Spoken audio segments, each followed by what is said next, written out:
genre de petit garçon étiez-vous? Moi, j'étais un petit garçon très gêné. C'est assez spécial que je fasse de l'humour aujourd'hui puis que je parle devant beaucoup de gens parce que j'étais pas un enfant très...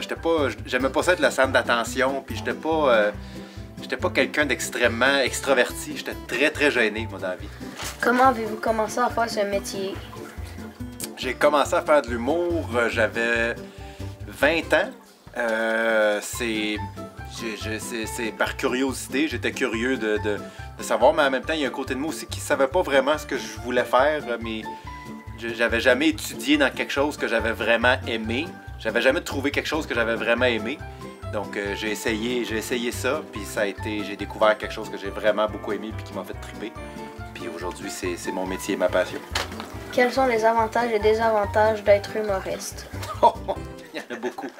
Les avantages, c'est que c'est toujours différent. C'est un métier où il n'y a pas une soirée qui est pareille, où tu fais beaucoup... Moi, personnellement, j'aime beaucoup ça, faire de la route. J'aime ça, voir différentes salles, voir différents publics. Je te cacherai pas que c'est le fun aussi de se lever plus tard. Je travaille pas dans le jour, je travaille de soir, donc ça, moi, ça me va vraiment beaucoup. Les désavantages, la route peut être autant un avantage qu'un désavantage. Ça peut être le fun d'en faire, mais ça peut être aussi, quand ça fait une semaine que tu n'es pas chez vous, ça peut être un peu, tu peux t'ennuyer un peu de la maison. Désavantage principal, c'est que c'est les gens qui décident s'ils te suivent ou s'ils te suivent pas. Moi, les billets, c'est les gens qui les achètent, puis s'ils décident de ne pas les acheter, il n'y a rien que je peux faire là-dedans. Donc, c'est un désavantage dans le sens que tu n'es pas en 100% contrôle de ta destinée, si tu veux, mais en même temps, t'as tellement le pouvoir sur ce que tu veux faire, ce que tu peux faire, que le terrain de jeu est immense. Mais le désavantage, c'est que c'est ça. C'est que c'est pas toi qui a le dernier mot. Ça, c'est sûr. Est-ce que c'est difficile de se démarquer des autres humoristes? Est-ce que c'est difficile de se démarquer des autres humoristes? Se l'est et se l'est pas en même temps. Se l'est parce que, un, il y en a beaucoup. Puis deux, parce qu'il y en a beaucoup de très, très bons. Mais se l'est pas en même temps parce que quand tu décides de faire quelque chose qui est vraiment proche de toi, quand tu décides d'être vraiment authentique, puis vraiment comme être qui tu es sur scène, naturellement, tu fais quelque chose que personne d'autre peut faire, tu comprends? Fait que c'est difficile parce que ça demande beaucoup de travail, ça demande beaucoup de pratique, ça demande beaucoup d'années de questionnement, puis d'essais et erreurs. Mais en même temps, quand tu fais de l'humour vraiment pour les bonnes raisons, parce que t'aimes ça vraiment beaucoup, ça devient... À un moment donné, tu finis par te démarquer un peu de ce que les autres font, mais ça revient à ce que je te disais tantôt, tu sais, se démarquer. Le succès d'un humoriste, oui, c'est moi qui ai le contrôle sur ce que je fais, sur le type d'humour que je fais, le nombre d'heures que je mets là-dessus, mais en même temps, il y a tellement de choses qui peuvent arriver.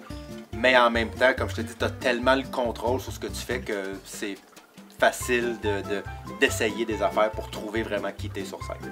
Y a-t-il des sacrifices qu'il faut faire pour ce métier? Ah oui, il y en a beaucoup. Des sacrifices que tu dois faire pour ce métier-là.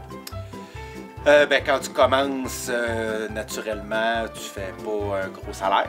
Donc, dans les premières années d'une carrière, pour la majorité des gens, il faut avoir les reins solides, puis il faut être prêt à se contenter de peu, puis à être prêt à pas vivre, à pas rouler sur l'or, comme on dit.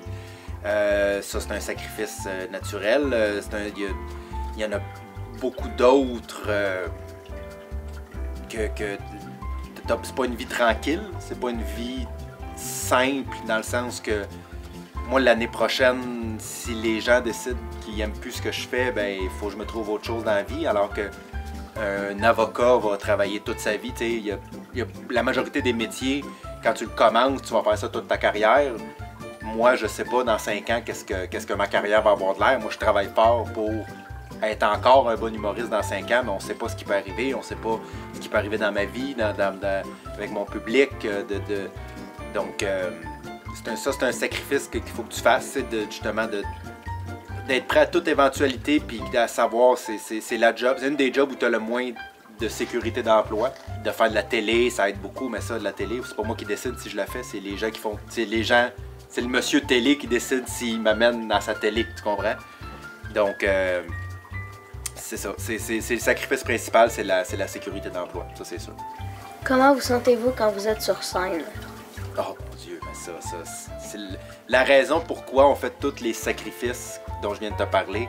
C'est parce qu'être sur scène, moi, c'est ce que j'aime le plus. Je me sens en contrôle, je me sens fort, je me sens bon, je me sens fier. C'est vraiment tous les petits désavantages de ce métier-là. Parce que quand tu commences, beaucoup de choses qui se passent pas bien, là, où les gens ils rient pas ou ils t'aiment pas. Puis faut que tu continues, faut que tu passes par-dessus, puis faut que tu essayes de les faire rire, même si des fois ça accroche pas vraiment. Tous ces sacrifices-là pour le petit moment sur scène où tu es en contrôle, puis le public est avec toi, puis tu sens vraiment qu'il aime ce que tu fais, puis tu as une connexion avec un public, c'est dur à battre. C'est vraiment dur à battre. J'avais une journée frustrante l'autre fois. Je me sentais tendu, tu sais. Ma blonde, Myriam, m'a dit « Va, on prendre un bon bain. » Je suis sorti plus fâché que je suis rentré. Christy que c'est plate de prendre un bain!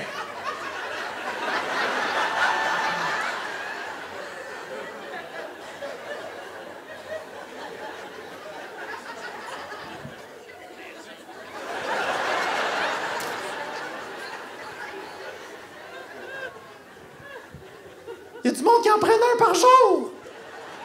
Il y a du monde qui se lave de même. Ils se mettent dans l'eau en attendant d'être propres. À tous les jours, ils se laissent tremper comme une vieille tour à biscuit. Pas de même qu'on se lave. C'est pas comme ça qu'on se lave. Quand tu laves ton char, toi, tu le recules dans la piscine? Voyons, prends un jet. Je pense à prendre un jet, mais regarde. Quel conseil nous donnez-nous si on voudrait devenir humoriste? Le conseil principal, je te dirais, c'est qu'il faut se lancer. Il faut se lancer à 100%. Il faut l'essayer. Puis s'il faut pas avoir peur de se pratiquer beaucoup, puis de faire beaucoup de spectacles, puis d'essayer plein d'affaires, puis de se tromper souvent. Il n'y a pas de secret, c'est juste d'en faire énormément. C'est juste ça. N'importe quel humoriste va te dire la même chose, que tu deviens bon avec le temps. Il n'y a personne qui est bon dès le début. Il faut que tu en fasses beaucoup. Il y a des gens qui deviennent bons plus rapidement que d'autres. Il y a des gens qui se développent plus vite. Mais à la base, le conseil principal, c'est d'en faire le plus possible. Quels sont vos plus grands rêves en lien avec ce métier? Bon, c'est une très bonne question. Mon plus grand rêve, ça serait de faire ça toute ma vie. Ça serait d'arrêter quand moi, je vais décider d'arrêter et non parce que ma carrière est en train de s'essouffler ou quelque chose. J'aimerais ça en faire aussi longtemps que je suis capable d'en faire, aussi longtemps que je suis physiquement et mentalement capable d'en faire. Tu apprends vite dans ce métier-là à pas te fixer d'objectifs trop loin parce qu'il y a tellement d'affaires qui peuvent arriver que tu sais pas où est-ce que tu vas être dans 1 an, 2 ans, puis encore moins 5 ans. Donc, je me fixe pas d'objectifs comme tel autre que juste aimer ça juste aussi longtemps que je suis capable d'en faire.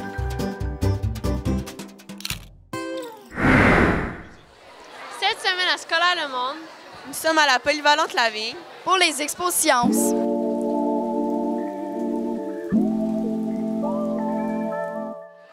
Alors bonjour, moi c'est Caroline Gauthier, enseignante de la Polyvalente Lavigne. J'enseigne les sciences au niveau secondaire 3, 4, 5. Et depuis environ une dizaine d'années, j'organise l'Expo Sciences pour les élèves des profils. En fait, c'est l'enrichissement scientifique pour les élèves des profils. Donc depuis le mois de septembre que les élèves préparent un exposé à nous présenter, à présenter aux élèves de l'école, aux élèves du primaire qui viennent visiter et même au grand public. Bonjour, moi je m'appelle Elliot. Puis aujourd'hui, je vais vous présenter les phases du sommeil. Dans le fond, la première, endormissement et déconnexion. Dans cette phase-là, c'est vraiment facile de se faire réveiller.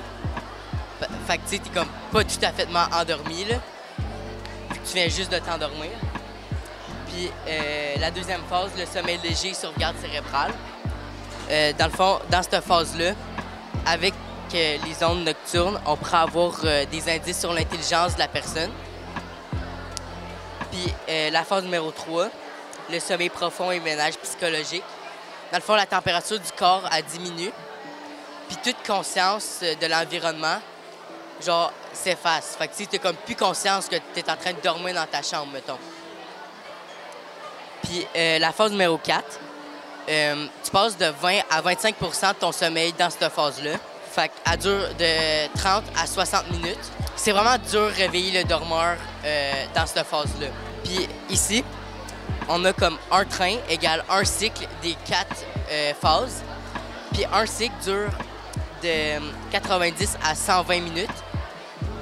Puis il se recommence de 4 à 6 fois durant la nuit. Moi, c'est Flavie. Moi, c'est Chloé.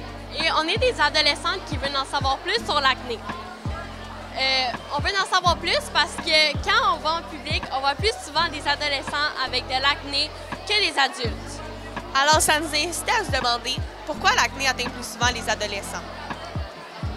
Les causes principales sont les aliments transformés, le sucre raffiné, les produits laitiers et les céréales riches en gluten qu'on consomme. Le stress et l'anxiété peuvent aussi être des choses qui aggravent l'acné, tout comme une intolérance alimentaire, l'usage de cosmétiques pas adaptés à votre peau, le tabac, l'alcool, la prise de certaines médications et finalement l'héritage familial.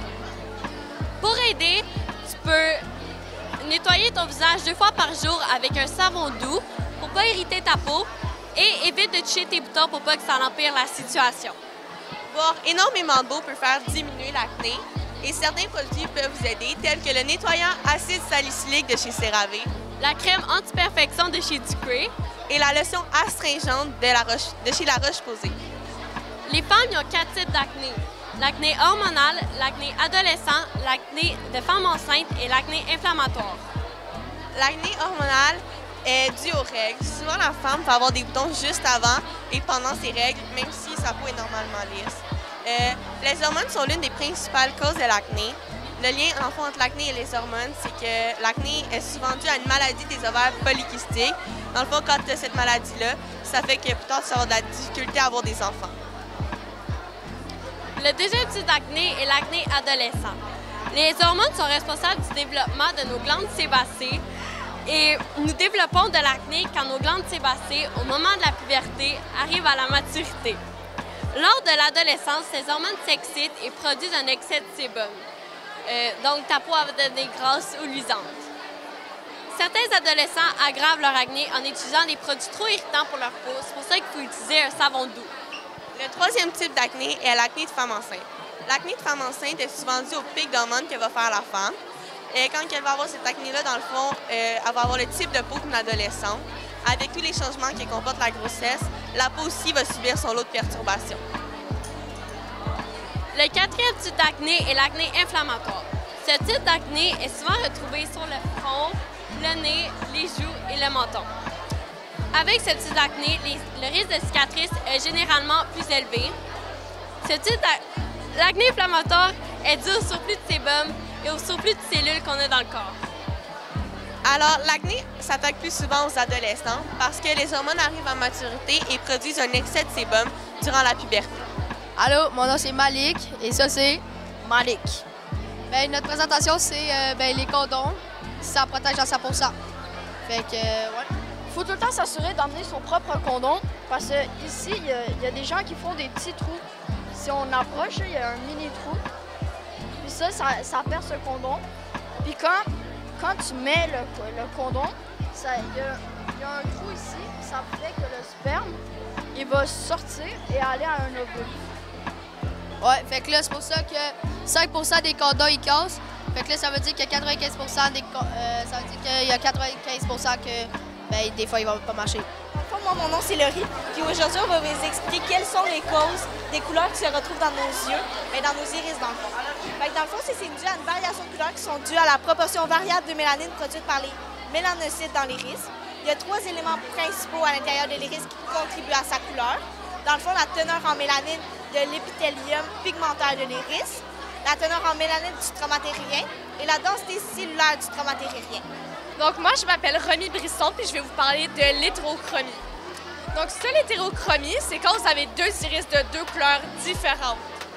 Donc vous pourriez par exemple avoir une iris bleue et une iris brune.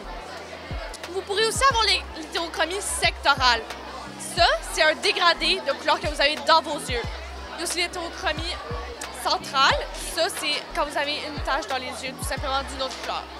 Ça, c'est une maladie génétique. Donc, en général, vos yeux, c'est pas génétique. Ça va dépendre des cellules et de votre pigmentation. Alors que ça, c'est vraiment génétique. Ça va dépendre de vos parents. Si eux, ils ont ça, vous allez l'avoir. Et il y a seulement 0,6 % de la population qui possède cette maladie. Sauf qu'il ne faut pas que vous vous mélangez avec la polychorie. Ça, c'est quand vous avez plusieurs pupilles dans une même iris, ce qui est totalement différent d'hétérochromie. Salut, mon nom c'est Émile Bonenfant.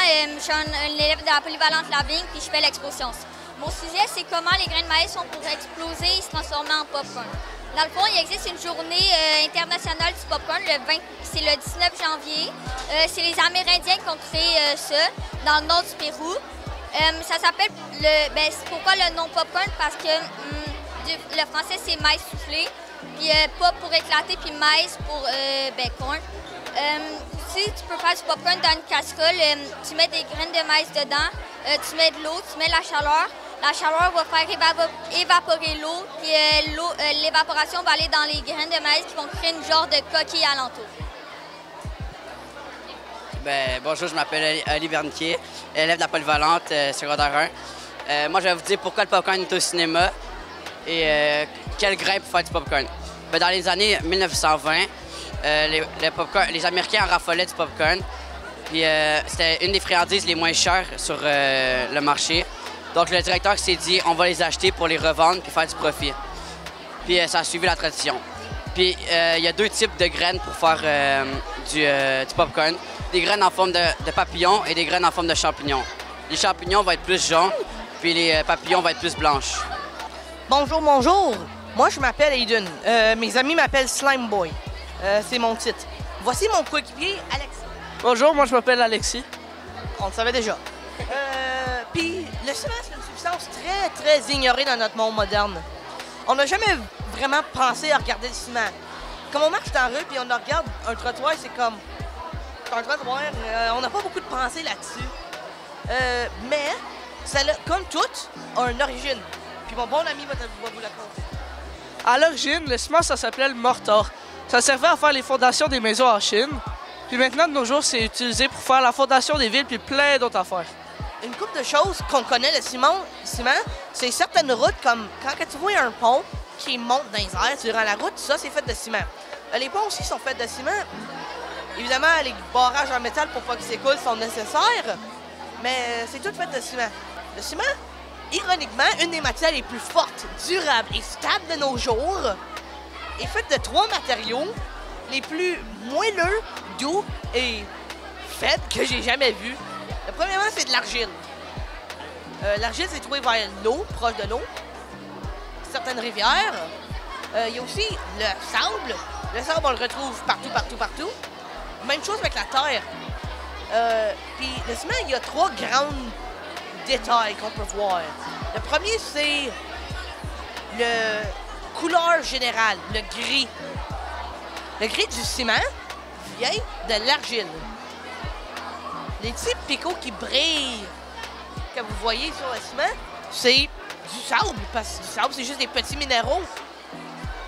Puis les petits bouts noirs qu'on peut voir sur le ciment, c'est la terre. Puis c'est comme c'est chauffé pour être liquide, puis après ça, c'est roulé, roulé, roulé. Puis après ça, on l'aplatit dans une forme. Puis mange pas le ciment, sauf pour... Il y a un groupe d'ingénieurs japonais qui ont conçu un prototype de ciment comestible en conscience. C'est vraiment bizarre, mais ça pourrait peut-être servir un jour, je sais pas. Mais, une dernière chose, le ciment a fait un frappage dans le monde fashion. Quand tu portes des bottes de ciment, le monde, ils reviennent jamais se plaindre. C'est incroyable. Ça, c'était Aiden, Slimeboy et Alexis signing off. Bonjour, mon nom est Alissa Filion. Bonjour, mon nom est Justine Gagné et notre sujet est « Est-ce que les légumes font réellement grandir? » Dans ce sujet, nous allons parler de pourquoi nous avons choisi ce sujet, les sources utilisées, les astuces, les vitamines, quelle quantité de légumes, la croissance et la poussée de croissance. Il y aura 3 petites questions à la fin, juste pour savoir si vous avez bien écouté. Donc, pour commencer, nous avons choisi ce sujet parce que nos parents nous ont toujours dit de manger tous nos légumes. Nous avons utilisé quelques sources, exemple soscuisine.com, naîtregrandir.com, nospetitsmangeurs.org ou même un jour à commercial-france-tv.fr. Il faut enseigner aux enfants l'importance de ne jamais gaspiller et non en leur disant que plusieurs enfants meurent, ceci n'est pas un bon exemple. Essayez plutôt de cacher les légumes dans l'assiette ou mettez les épices pour relever le goût. La plupart des enfants aiment le sucre, mais les légumes ne sont pas sucrés. Le rejet des légumes peut être lié à un manque de diversité. Saviez-vous que les légumes font partie des aliments qui devraient être présentés à chaque jour dans l'assiette d'un enfant? Une vitamine. Une vitamine est une substance organique.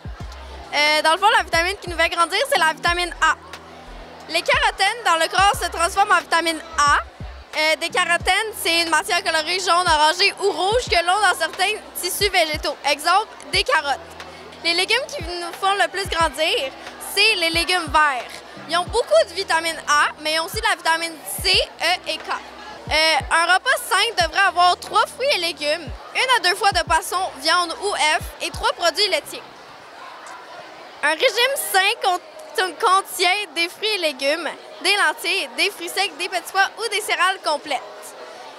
Une céréale complète, c'est du maïs, de l'avoine, du blé ou du riz, mais aussi il est très important de manger 5 à 6 légumes ou fruits par jour. Pour commencer, une activité régulière améliore la croissance physique d'un enfant. Par la suite, la taille des enfants passe en moyenne de 50 cm au bout de 75 cm jusqu'à la première année. Puis elle atteint généralement 100 cm à l'âge de 4 ans. Ensuite, le gain de taille est d'environ 5 à 6 cm jusqu'à la puberté.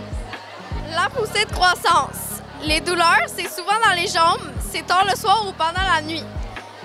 C'est un inconfort musculaire ou une crampe. Les solutions, c'est de bouger, étirer ou mettre de la chaleur à la place de la douleur. Ça dépend vous êtes qui. Il y a des personnes que ça l'aide aussi de mettre du froid, comme moi. Bonjour, nous on est les juges, Sarah Grandmougin et Chloé Brunet. On est en secondaire 4, puis on fait les juges de l'expo-science. En fait, on regarde la valeur scientifique, donc le choix du sujet, s'ils donnent beaucoup d'informations, s'ils connaissent leur sujet. Puis aussi, on voit la présentation visuelle des affiches, si l'écriture est écrite petit, si on voit bien, si les images sont claires. On a aussi l'animation du kiosque, donc si la personne nous fait animer, si elle pose des questions, si elle anime le public. Et voilà, et on peut juger parce que nous-mêmes, on le fait quand on était... Ouais. En profil monde, puis c'est bien parce que nous, on l'a fait qu'on peut juger les autres. Puis on sait c'est quoi le stress que ça vient avec les juges, mais on essaie de déstresser quand on arrive. Bien, la chose qu'on voit le plus, c'est le volume. Ils parlent pas assez fort par rapport au bruit qu'il y a. Il y a beaucoup de gens, fait que c'est sûr que le bruit est vraiment condensé. Mais à date, c'est des bons sujets. Les sujets sont vraiment intéressants. Pourquoi j'ai décidé de faire l'exposition sur les boissons énergisantes? Parce que dans les secondaires, il y a beaucoup de personnes qui consomment beaucoup de boissons énergisantes, comme le Red Bull, le Monster, qui est vraiment pas bon pour la santé. Bien, dans le Monster, il y a le sucre, il y a la caféine, il y a des additifs, puis il y a plein d'affaires comme ça. Dans le Zevia, il y a surtout des éléments naturels, comme des trucs de gingembre. Saviez-vous, la taurine, contrairement à la croyance populaire, n'est pas un aliment nocif. C'est un acide aminé qui contribue au bon fonctionnement du système nerveux, cardiaque et musculaire, souvent mal vu à cause de son association aux boissons énergisantes malsaines. C'est en effet un allié du corps humain. Est-ce que des personnes sont mortes en buvant des boissons énergisantes? Des Canadiens sont morts après avoir consommé des boissons énergisantes contenant de la caféine, combinées avec des stimulants. D'autres ont subi des palpitations respiratoires. Le gouvernement n'informe plus le monde des problèmes de santé vécus par les consommateurs et les grandes compagnies préfèrent que personne n'en soit informé. Mais combien y a-t-il de sucre dans une canette? Dans le Gourou, il y a 4 grammes de sucre. Dans le Prime aussi. Mais le Prime, je sais que le Gourou, il n'y en a pas, mais dans le Prime, il y a comme le sucralose, qui est plus chimique que le sucre. Dans le Zoa, il y a 0 g de sucre, mais il y a aussi des sortes de sucre chimiques. Dans le Monster, il y a 46 g de sucre. Dans le Red Bull, il y en a 38. Je vais vous dire qu'est-ce que ça fait les boissons énergisantes sur le corps humain. C'est que ça fait des sensations d'oppression sur le ventre, des douleurs thoraciques, plein d'affaires comme ça, comme aussi ça crée de l'anxiété, de la nervosité, de l'épilepsie, des hallucinations, des crises de panique. Vrai ou faux, le Zevia est bon pour la santé. C'est vrai. Parce que ces ingrédients, c'est tous des ingrédients naturels.